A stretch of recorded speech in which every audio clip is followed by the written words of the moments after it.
Nilamon ng apoy ang isang bahay sa Batac, Ilocos Norte. Sa laki ng apoy, tumulong na ang mga kapitbahay sa pag-apula. Mahigit isang oras ang inabot bago tuluyang napatay ang sunog. Isang lalaki ang nasugatan ng tangkaing magsalba ng mga gamit. Ayon sa Bureau of Fire Protection, nagsimula ang sunog sa ikalawang palapag ng bahay. Iniimbestigahan pa ang sanhi nito at ang halaga ng pinsala. Pwede na uling payagang magmay-ari ng ilang matataas na kalibre ng baril ang mga sibilyan ayon sa PNP. Pangamba naman ng isang grupo, baka mauwi yan sa pagdami ng insidente ng pamamaril, gaya ng nangyayari sa ibang bansa. May report si Chino Gaston.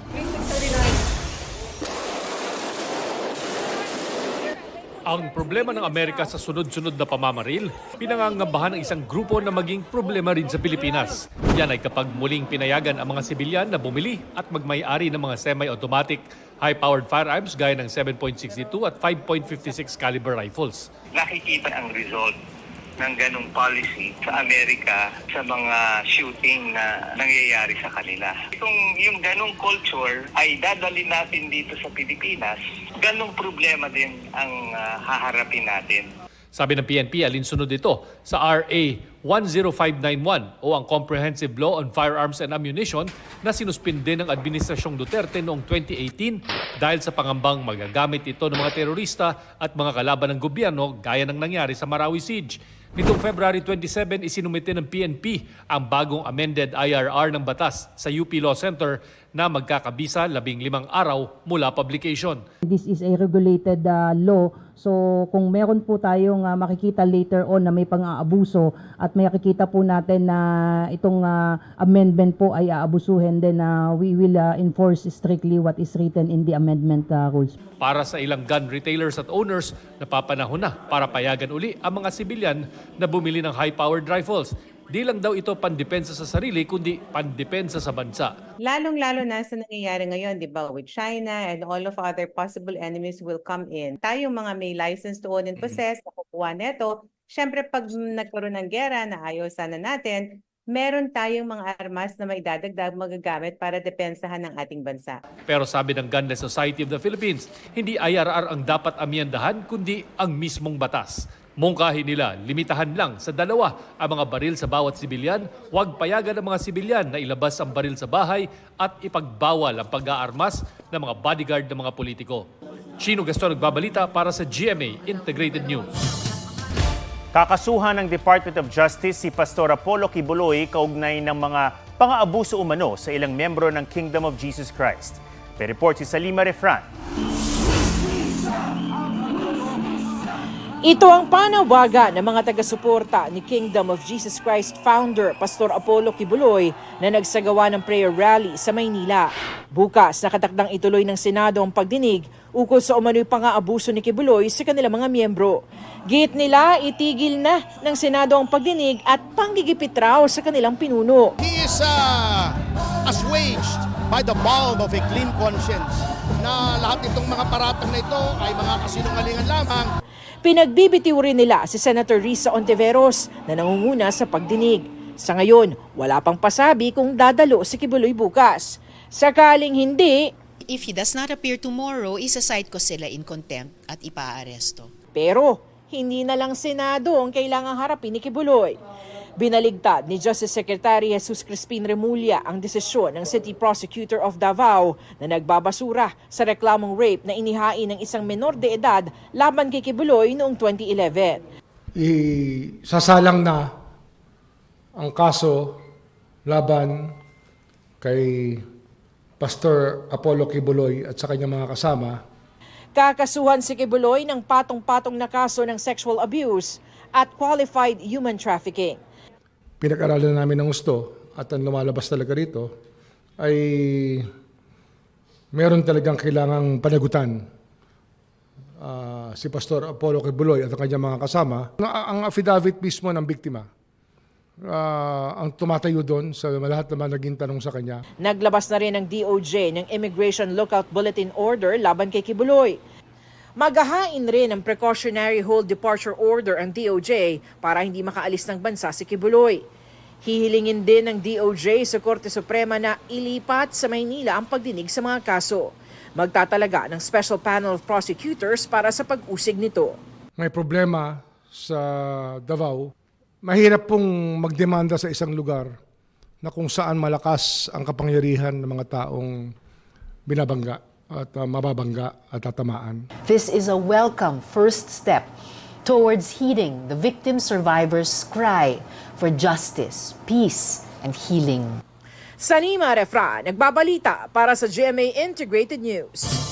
Aminado ang Philippine Coast Guard na walang paraan para malaman kung nakapagsagawa ng research ang mga barko ng China na dumaan malapit sa Philippine Rise. Sa satellite monitoring ng isang American maritime expert, nakitang dalawang survey ship na nakatambay malapit sa Philippine Rise. Ang Philippine Rise ay isang underwater plateau na nasa loob ng Exclusive Economic Zone o EEZ ng Pilipinas. Pinaniniwala ang mayaman ito sa langis, gas at marine resources. Nag-deploy na ang PCG ng mga barko para mag-monitor sa Philippine Rise. Base sa UNCLOS, pwedeng makidaan ng isang barko sa EEZ ng ibang bansa, pero kailangan ng pahintulot kung magsasagawa ng research. Nakalabas na kahapon ng EEZ ang mga barko na galing Guangzhou, China, base sa monitoring ng Philippine Navy. Wala naman daw problema sa National Security Council kung innocent passage lang ang ginawa ng mga barko. Pero depende sa kalalabasan ng investigasyon ng Navy at Coast Guard, pwede raw humantong ang insidente sa isa na namang diplomatic protest laban sa China. Wala pang pahayag ang China tungkol dito.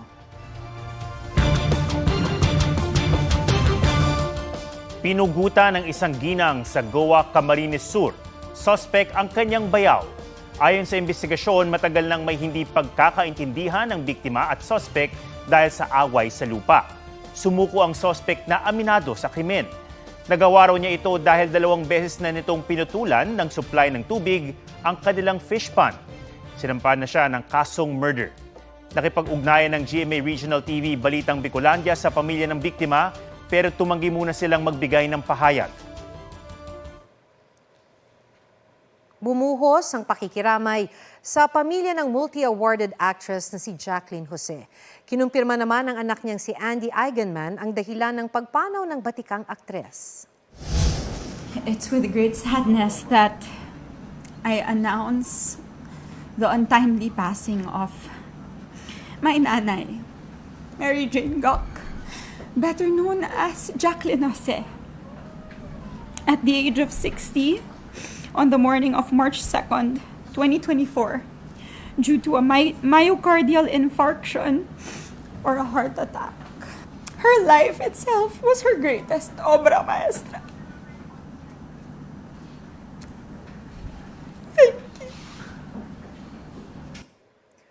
Nagpasalamat din si Andy sa mga nakikiramay at nagmamahal sa kanyang ina.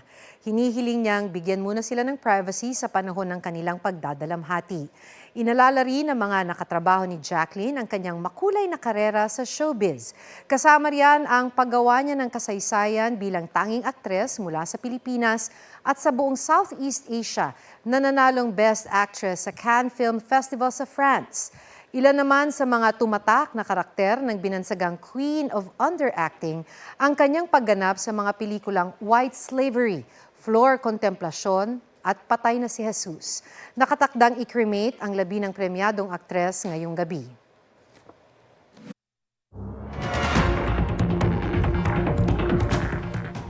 Nag-counterflow sa isang highway sa Ohio sa Amerika ang 2 kabayo.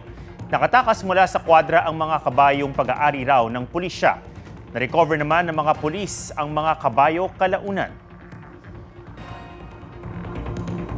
Sa Nevada, malalaking bola ng halamang tumbleweeds ang namataang pagulong-gulong sa kalsada habang tinatangay ng hangin. Sa Utah naman, halos matakpan ng sandamakmak na malalaking tumbleweed ang ilang bahay at kotse matapos hanginin. Bagamat itinuturing na simbolo ng American West, ang mga tumbleweed o Russian thistle ay hindi native sa Amerika at itinuturing na invasive weed ng US Department of Agriculture. Posible itong lumaki ng hanggang 6 na talampakan at nagkakalat ng binhi habang gumugulong.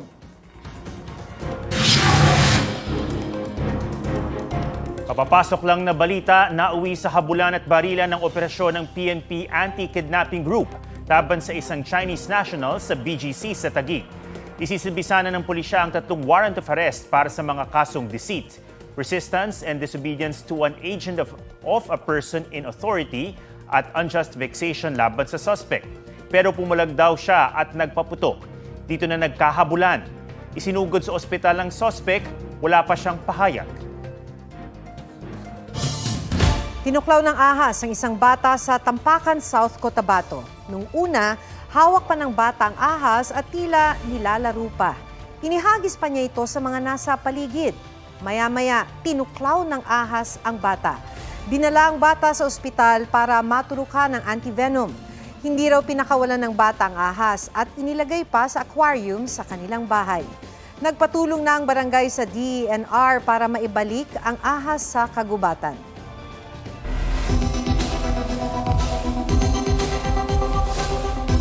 Narito ang ilang tips sakaling makakita ng ahas. Huwag magpanik.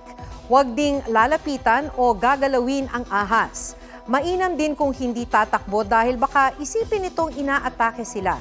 Bawal ang pagpataya sa wildlife animals gaya ng ahas, maliban kung ito ay emergency o nalalagay sa panganib ang iyong buhay. Tumawag sa DENR Wildlife Rescue Center kung kailangan ng tulong para maalis ang ahas.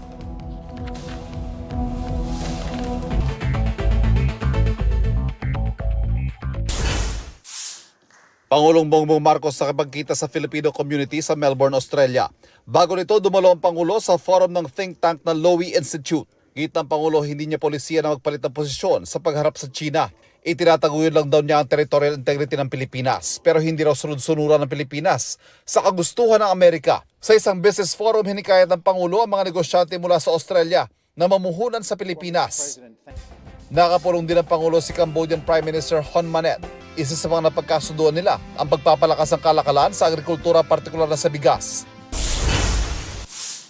Mahigit 100 opisyal ng National Food Authority sinuspindi ng Ombudsman. Dahil daw yan sa palaguman ng pagbenta ng bigas sa mga pinaborang trader. Si Agriculture Secretary Chu Laurel muna ang tatayong pinuno ng NFA. Sinisikap ang makuha ng GMA Integrated News ang panig ng mga nasuspindi. Ivan Merina nagbabalita para sa GMA Integrated News. Kaya ng Pinay, yan ang pinatunayan ng isang babaeng opisyal ng Philippine Coast Guard na inakyat ang 7 pinakamatataas na bundok sa buong mundo. Kinilala si Coast Guard Lieutenant Commander Karina Dayondon sa Stop and Salute Flag Raising Ceremony sa Rizal Park. Pinakahuling naakyat ni Dayondon ang Mount Vinson sa Antarctica. Kabilang din sina Coast Guard Petty Officer First Class Noel Cristina Penetrante at Janet Bellarmino sa mga kababaihang kinilala bilang bahagi ng pagdiriwang ng National Women's Month. Kasama sila ni Dayondon sa kauna-unahang all-women team sa Pilipinas at Southeast Asia na nakarating sa summit ng pinakamataas sa bundok sa mundo na Mount Everest noong 2007.